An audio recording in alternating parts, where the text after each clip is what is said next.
The coffee pot quivered in Emma's grip as the whispered conversation drifted to her ears. 3 men sat in the corner booth, their expressions as cold as January frost. The second he orders his usual black coffee, no sugar. That's when we make our move. The Iron Wolves president was minutes away from stepping through that door completely unaware that 3 strangers were waiting to end his life based on one simple habit. Before she could stop herself, Emma would lean in and murmur 2 words that would alter everything.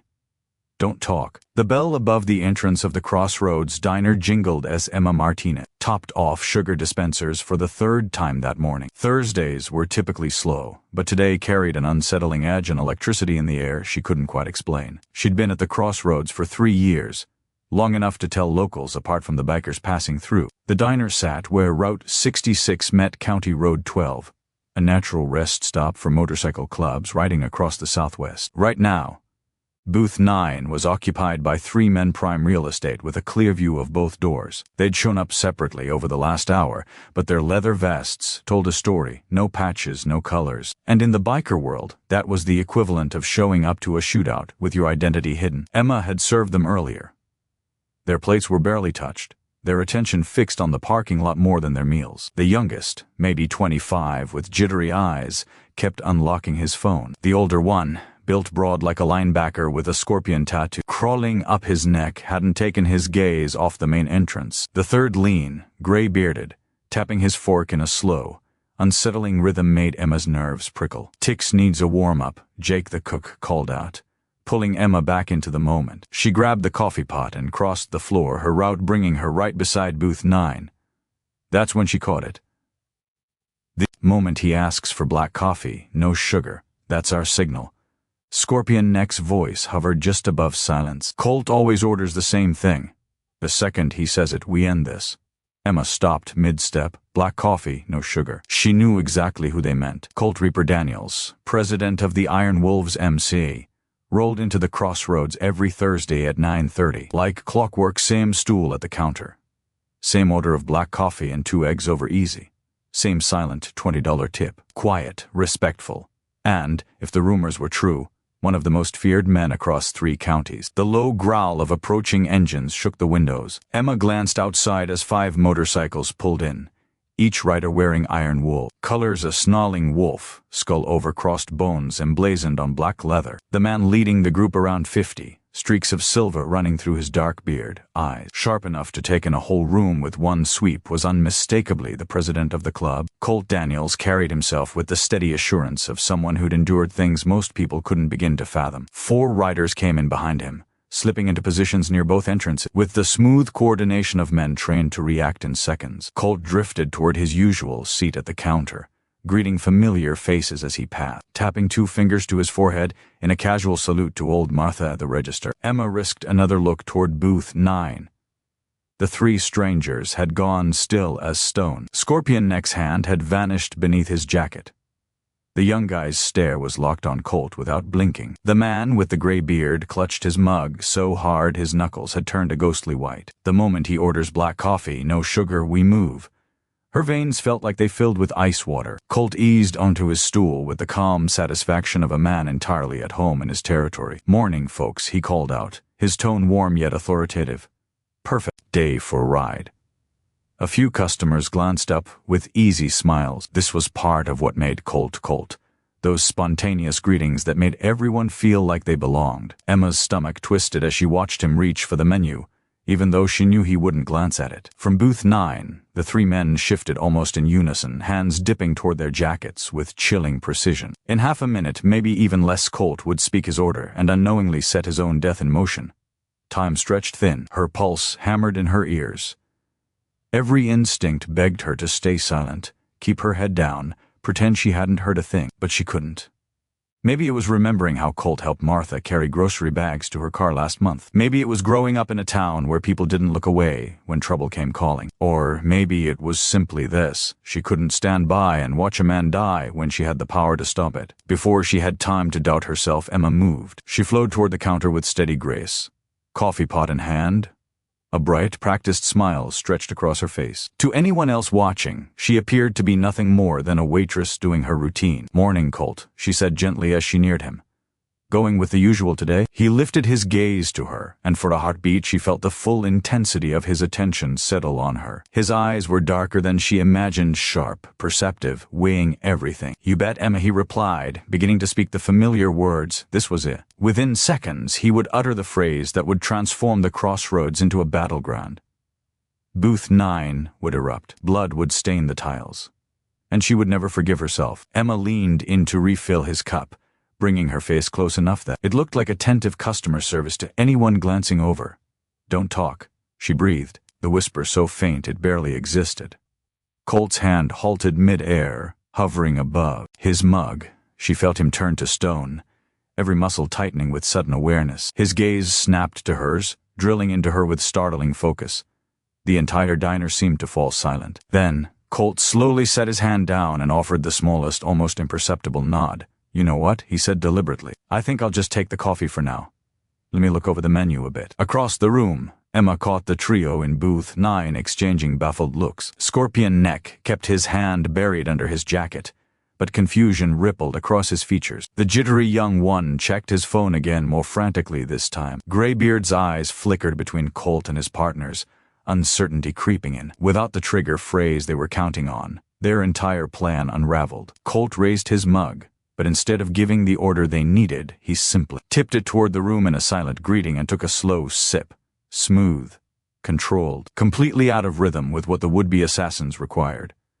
Emma stepped back from the counter, her knees trembling. She'd actually done it. Against all odds, she had stopped a murder quietly, invisibly, while the rest of the diner remained blissfully unaware. Except Colt. He knew. As she walked away, she could feel his eyes lingering on her, questions swirling behind that dark, calculated stare. And in booth 9, 3 very dangerous men were beginning to understand that their carefully crafted ambush had just disintegrated. If you believe in trusting your gut, in paying attention to the details, and in the bravery it takes to speak up when something feels off, pause here.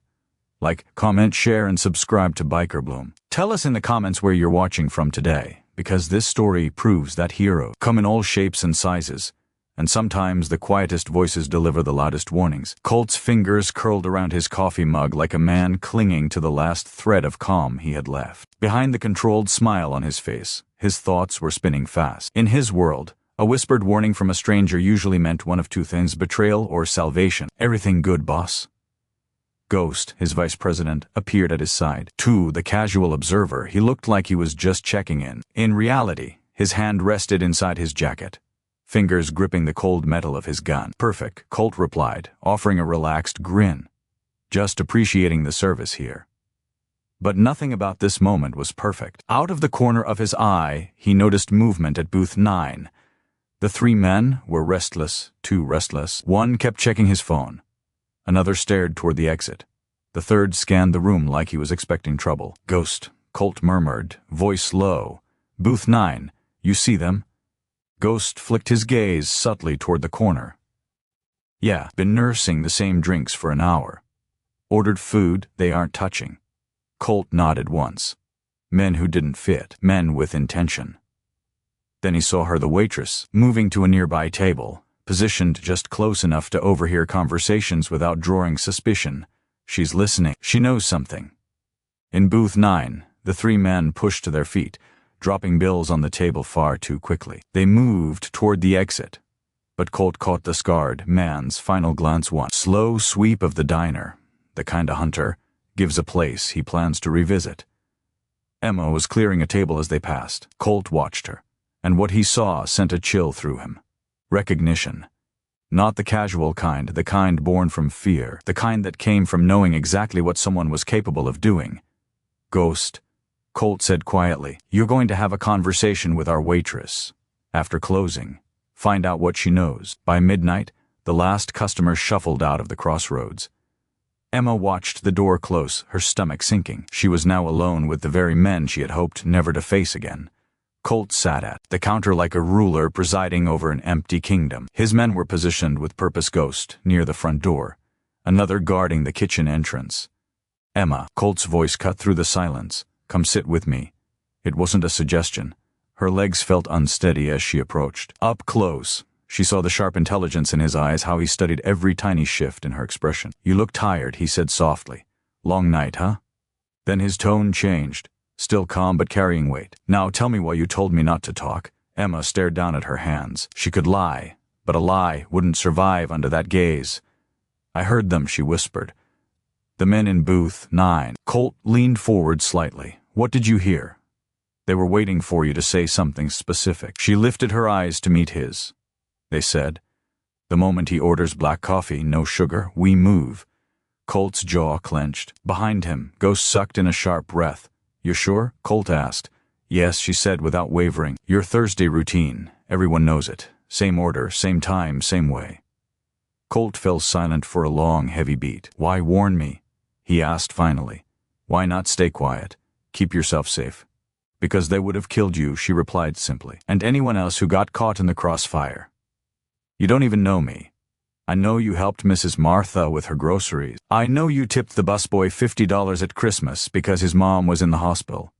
She swallowed. I know enough. For the first time that night, Colt smiled a real smile, not the calculated one he used on the world. You've got good instincts, Emma, he said softly. But tonight, they nearly got you killed. Her phone buzzed. Reflexively, she looked down and the blood drained from her face. What?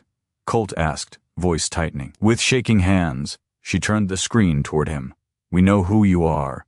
We know where you live. This isn't over. Colt changed instantly.